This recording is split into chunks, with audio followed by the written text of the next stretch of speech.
Hello friends, welcome to my YouTube channel DP Educare.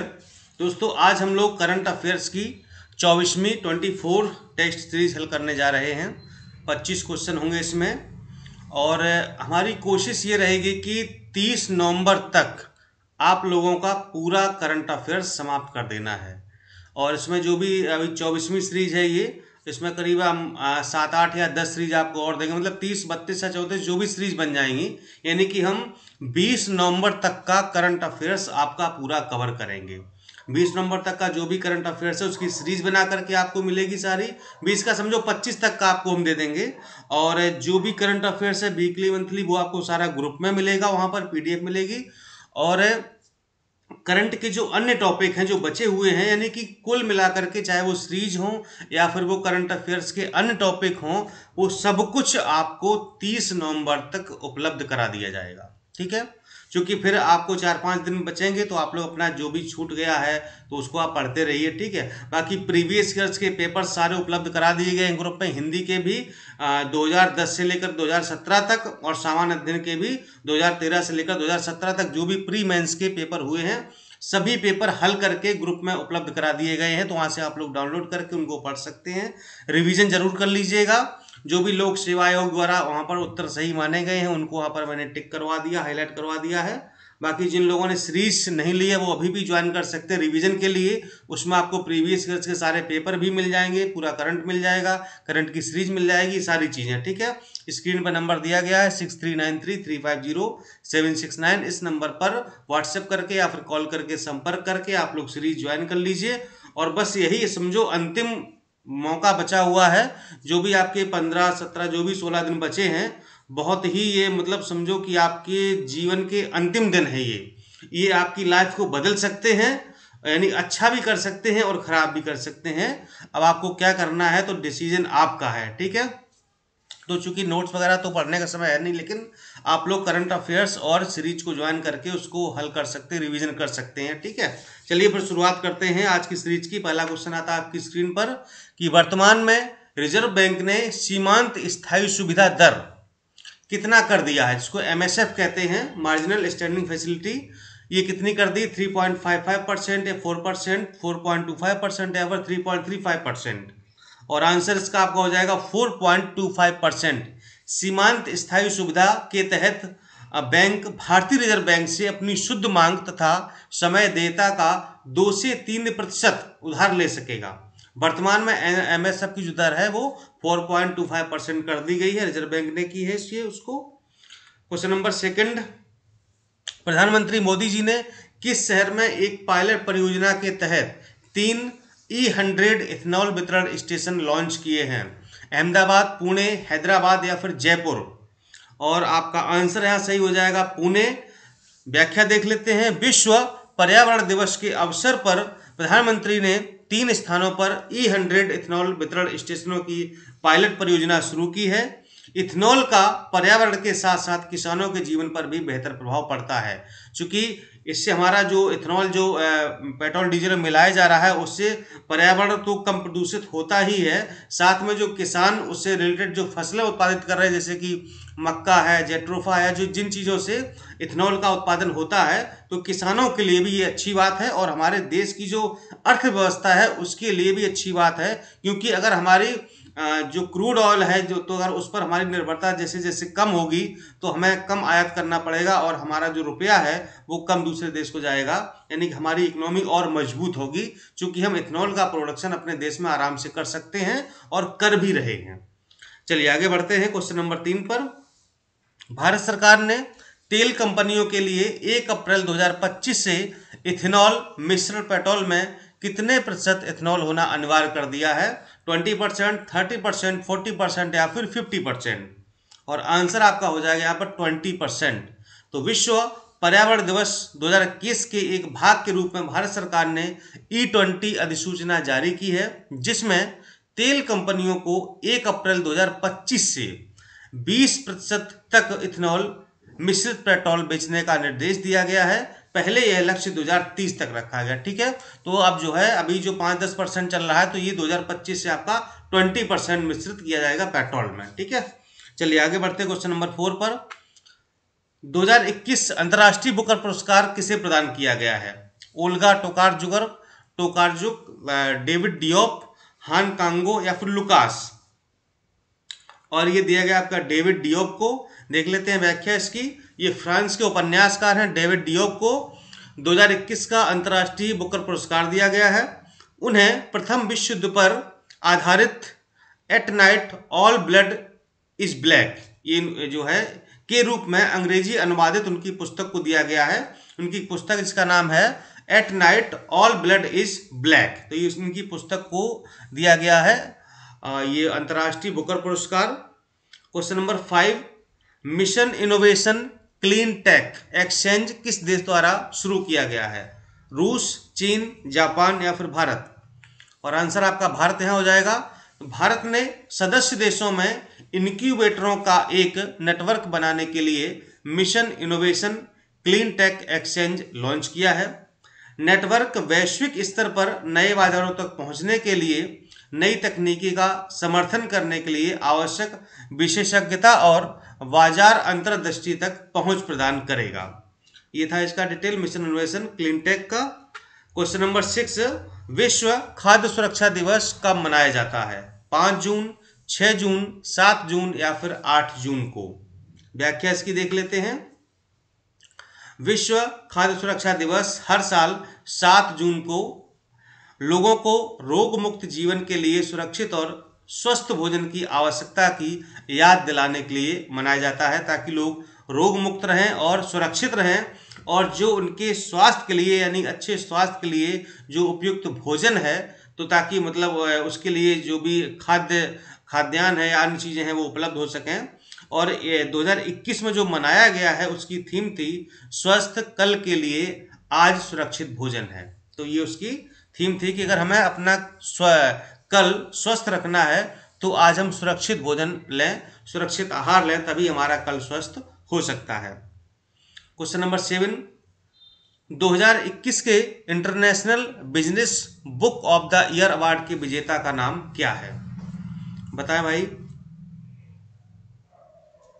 और इसमें आपका विकल्प सही हो जाएगा डी, नितिन राकेश और जेरी बिंड। व्याख्या देख लेते हैं।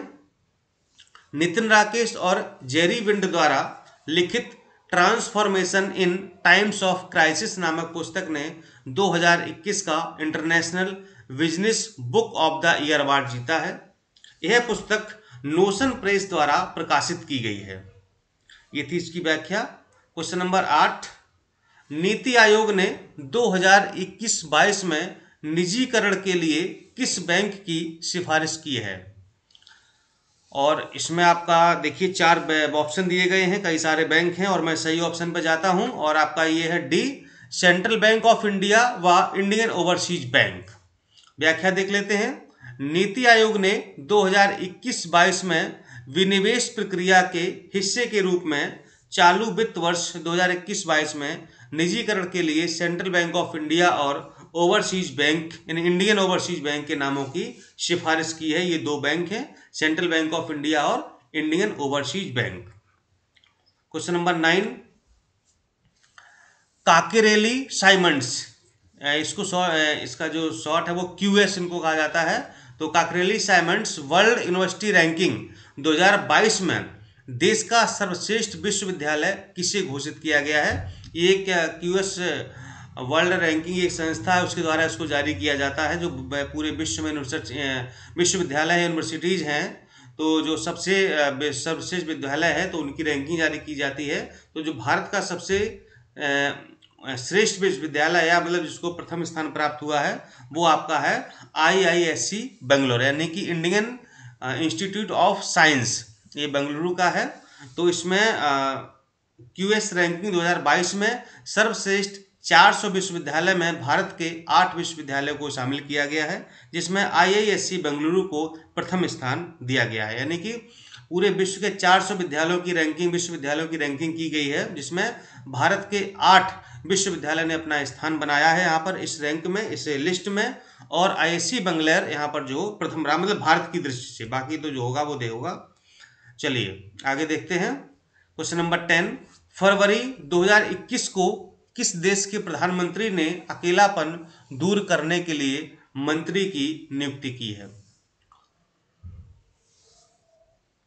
और आपके विकल्प हैं ब्रिटेन, फ्रांस, जापान या फिर नॉर्वे। आंसर आपका हो जाएगा जापान। तो जापान में खुदकुशी के पीछे अकेलापन और सामाजिक अलगाव प्रमुख कारण रहा है।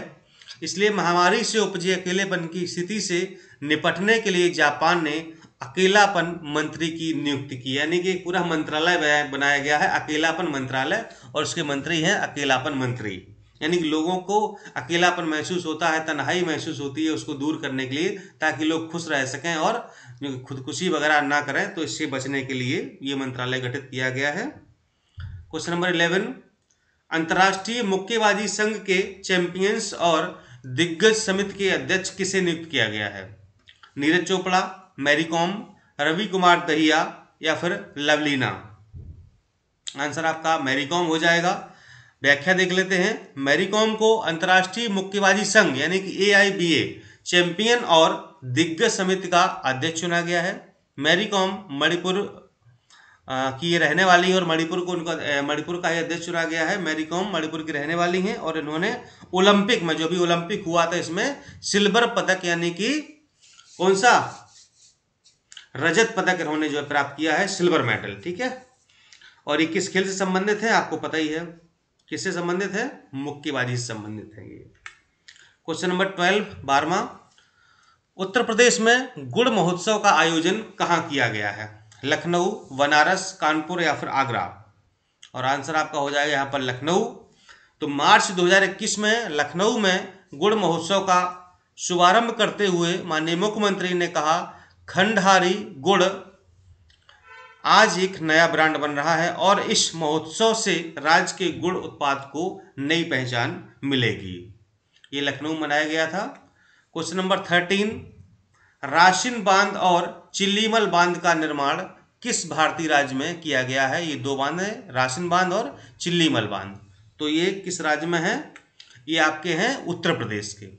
तो राशिन व चिल्लीमल बांध का निर्माण उत्तर प्रदेश में किया गया है। उद्घाटन के समय मुख्यमंत्री ने कहा, इन जल संरक्षण संरचनाओं से चित्रकूट जिले के लोगों को मौजूदा जल समस्याओं से राहत की उम्मीद है, यानी कि काफी वहां पर लोगों को राहत मिलेगी चित्रकूट के लोगों को।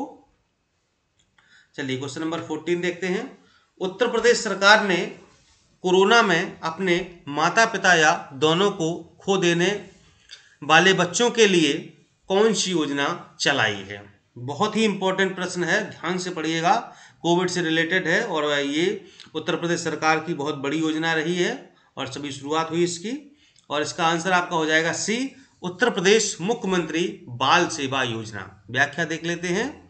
उत्तर प्रदेश सरकार ने 22 जुलाई 2021 को कोरोना वायरस के कारण अनाथ हुए बच्चों के लिए आर्थिक सहायता हेतु उत्तर प्रदेश मुख्यमंत्री बाल सेवा योजना की शुरुआत की है।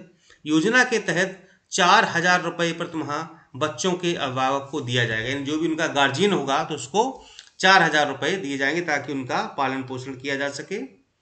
क्वेश्चन नंबर 15, देविका नदी परियोजना किस राज्य या संघराज क्षेत्र से संबंधित है, अवस्थित है? लद्दाख, गोवा, पंजाब या फिर जम्मू कश्मीर। और आंसर आपका हो जाएगा जम्मू कश्मीर।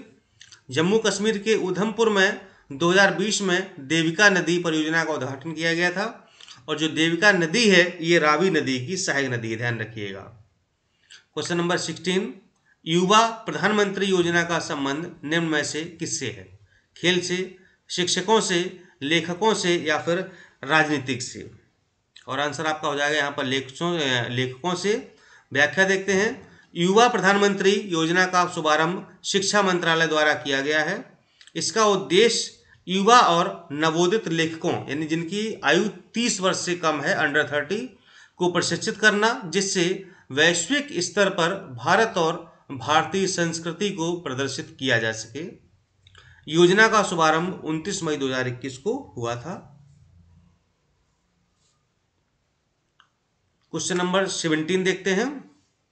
किस लेखिका द्वारा आजादी, फ्रीडम, फॉसिज्म फिक्शन नामक निबंध संग्रह लिखा गया है?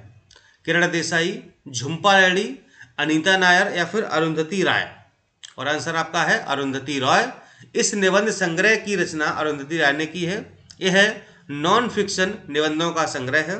1997 में अरुंधति को उनके उपन्यास द गॉड ऑफ स्मॉल निबंध के लिए मैन बुकर पुरस्कार से सम्मानित किया गया था। बहुत ही अच्छी लेखिका है ये Arundhati Rai ji. Question number 18, electronic कचरे से निपटने के लिए ई सोर्स नामक ऑनलाइन प्लेटफॉर्म किस आईआईटी संस्थान ने विकसित किया है? बताएं भाई। IIT Kanpur, IIT Madras, IIT Kolkata या फिर आईआईटी मुंबई? और आंसर आपका हो जाएगा आईआईटी मद्रास। तो आईआईटी मद्रास ने ई सोर्स नामक एक ऑनलाइन प्लेटफॉर्म विकसित कर रहा है जिसका उपयोग इलेक्ट्रॉनिक कचरे से निपटने के लिए किया जाएगा। इलेक्ट्रॉनिक कचरा क्या होता है? जैसे कि लैपटॉप है, कंप्यूटर है, यानी जितने भी इलेक्ट्रॉनिक आइटम्स हैं, अगर ये टीवी हो गया, अगर ये सब, अगर मान लो एलसीडी हो गई, ये सब खराब हो गए, अब उसको क्या करेंगे? फेंक देंगे कहीं, ठीक है? तो क्या है, ये कचरा ही है। तो इसे का मतलब, चूंकि जो नॉर्मल कचरा होता है वो तो सामान्य कचरा हो गया, ये इलेक्ट्रॉनिक आइटम थे, अब ये खराब हो गए तो ये क्या हो गए? ये ई कचरे हो गए। तो इन्हीं को इलेक्ट्रॉनिक कचरा कहा जाता है। ई सोर्स एक एक्सचेंज प्लेटफॉर्म होगा जो waste electrical and electronics equipment के लिए एक ऑनलाइन मार्केट प्लेस के रूप में कार्य करेगा। ये तो आईआईटी मद्रास इसको विकसित कर रहा है। क्वेश्चन नंबर 19, निजी क्षेत्र की जीवन बीमा company Bajaj Allianz life insurance company limited ने किसे ब्रांड एम्बेसडर बनाया है? आयुष्मान खुराना, विराट कोहली, आलिया भट्ट या फिर अभिनव बिंद्रा? और आंसर आपका हो जाएगा आयुष्मान खुराना। अभिनेता आयुष्मान खुराना बजाज अलियांज के एम्बेसडर के रूप में इसके उत्पादों के साथ साथ Bajaj Allianz life insurance company limited की डिजिटल सेवाओं का प्रचार करेंगे। साथ ही कंपनी के आगामी अभियान स्मार्ट लिविंग का ये हिस्सा भी होंगे। और क्वेश्चन नंबर 20, टोक्यो पैरालंपिक 2020 में 2 पदक जीतने वाली पहली भारतीय महिला कौन बनी है? पहले ओलंपिक गेम्स हुए थे जापान के टोक्यो में, इसके बाद पैरालंपिक गेम्स हुए हैं, तो इसमें 2 पदक जीते हैं। वो कौन है? ये पहली भारतीय महिला बन गई हैं और इसका नाम है इनका अवनी लेखरा। यहाँ पर देखिए विकल्प भी सही है। व्याख्या देख लेते हैं कहाँ कहाँ इन्होंने प्राप्त किए हैं। अवनी लेखरा ने women's 50 metre rifle 3 position SH1 में कांस्य पदक जीता है और women's 10 metre air rifle shooting SH1 में क्लास में अपना पहला स्वर्ण पदक जीता। पैराशूटर लेखरा 2 पैरालंपिक पदक हासिल करने वाली पहली भारतीय बन गई हैं। 2021 में होने वाले ग्रीष्मकालीन पैरालंपिक 2020 का आयोजन जापान की राजधानी टोक्यो में होता। यह 16वां संस्करण था। भारत की तरफ से 54 खिलाड़ी शामिल हुए थे पैरालंपिक में और इस पैरालंपिक का जो शुभंकर था वो था आपका शुमाइटी। और क्वेश्चन नंबर 21 पर आते हैं। टोक्यो पैरालंपिक में भारत को कुल कितने पदक प्राप्त हुए हैं? 19, 18, 20 या फिर 21?